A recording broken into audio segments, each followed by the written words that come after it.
Hello everyone, this is Ether Dragon, and welcome back to another episode of Fire Emblem Heroes.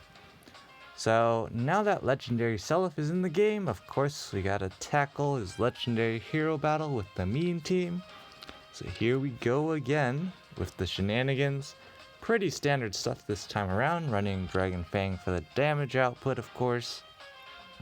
Running Brazen Attack Speed because quite a few units are relatively speedy on this map. So we need some extra speed to double, and running Desperation because, as we'll see, Desperation works against Holy War's End, so Seliph just won't be able to get an attack in for this clear. And there's plenty of range units, so because of the HP inflation, and since we don't use chip damage, Vantage isn't very viable on this map for Nino. So we're just running Desperation instead, but on Tiki here, running Bonfire for the 3 cooldown special, and attack speed bond so she can avoid some doubles, and even potentially naturally double back. And speaking of more speed, we have Speed Tactic on Legendary Azura, again for the front-loaded start of turn speed, and running Distant Guard on Brave Veronica, which, as you'll see throughout the clear, saves Nino and Adult Tiki quite a bit of HP. So, we're gonna go straight into the clear here, and while I was doing this, I just reminded myself that I didn't actually record a video of me clearing Milla's Mythic Hero battle with the meme team, so kinda awkward. But hopefully I'll remember to record it when she returns in August, I believe. But we'll see. It definitely was a more difficult Mythic Hero battle for me, especially because of Milla just granting stats to all our allies, and of course the isolation shenanigans. But here this blue cav has guard, so Nino's not able to proc Dragon Fang. But that actually works in our favor here, because we have this sword fighter with wind boost with an 89 HP, so it's definitely going off, and close call. And there's some allies buffing with Distant Guard, Drive Attack, and Drive Speed right now.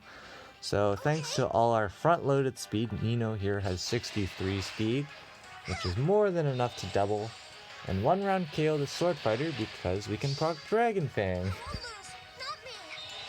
It just so happens that a lot of these clears, things just work out, even though we don't run Heavy Blade or Flashing Blade at times. We just manage to set up Dragon Fangs at the right times when we need them, which is kind of interesting. But this Green Thief here with low speed defense and only Rogue Dagger Plus isn't going to be doing much. So we can just hit end turn with Tiki and take very little damage against the Green Thief. And pick up the complete overkill against him. Like, you only have 77 HP, Tiki, you don't need to do this much damage. But here we go, more reinforcements incoming, and that was just an important moment, and there's many important moments that we will not go over in the video because it's a lot of AI manipulation. So there it's important we stall this sword fighter out because we want to keep him at bay for a while we deal with the left side. So here we have probably the most annoying unit on this map for the clear, this Pain Plus healer with fire boosts, attack speed push 3, and dull range, so Nino can never one round KO the cleric at full HP, but it doesn't matter, we can just go ahead and ignore the Pain Plus healer and just move out here and take out this bow fighter with Nino. And so again, thanks to the AI skills, unit skills, we're able to do some things here.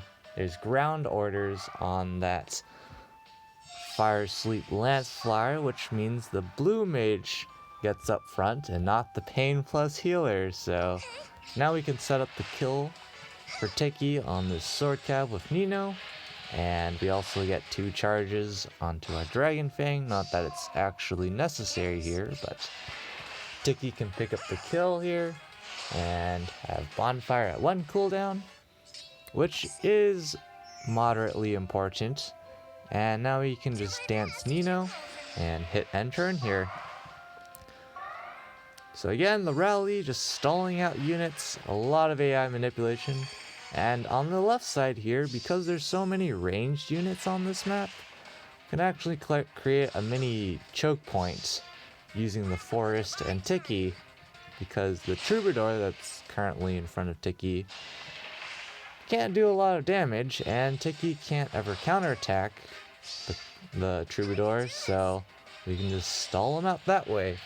And with Breath of Fog and Distant Guard, we're able to just stall out. But here, the fact Tiki misses the kill on the bow cav is actually useful for us here, because now we can pick up 3 charges for Dragon Fang, which with Desperation and Dragon Fang at 1 cooldown with Seliph now moving around, I wonder what we're going to use that on. But yep, this Lance Flyer, got HP inflation and high res. Nino can't one-shot, but that works out for us because now Dragon Fang is at 1 cooldown. And again, this Troubadour of 38 attack is not going to be doing that much to Tiki. With Distant Guard on Brave Veronica, we can also stall him out. So we're just going to take little bits of damage from the Troubadour. Can't double Tiki, so we're just chilling. And here comes Seliph with his fellow sword fighter buddy. And well, unfortunately for him, Holy War's End does not save him from Desperation, so kind of feels bad for him.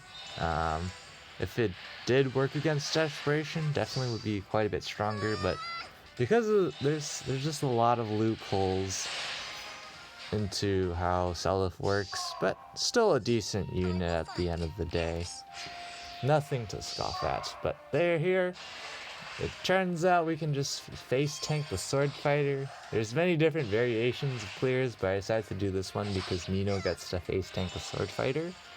Unfortunately, she can't 1-round KO, but it's fine because now we can just set up our special proc. And now at this point, we just have these guys coming into town, so we can just go ahead and finish them off. And now we have Dragon Fang for the 1-shot on this Troubadour. But it's of course unnecessary because we have Desperation. But now we're just trucking. And Tiki still has her Bonfire ready, which definitely will come into use in just a second. And because this healer has Restore, now the healer's lagging back. So we can go ahead and just go ahead and chill. And go ahead and do this.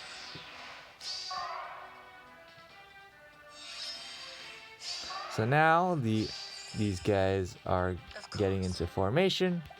And as you can see, we can go ahead and pick up the kill on the cleric here, using the combo of Tiki's Bonfire and Nino's Desperation. And it just so turns out that because the green mage here has chill attack, Nino can't actually 1-round KO with only an attack and speed buff, but we have more than that available, so we can just straight up 1-round KO the guy. And now we're just left with the Panic Plus healer. So we'll just go ahead and give Nino the honors of picking up the final kill, because Panic Plus doesn't work if you don't get to attack.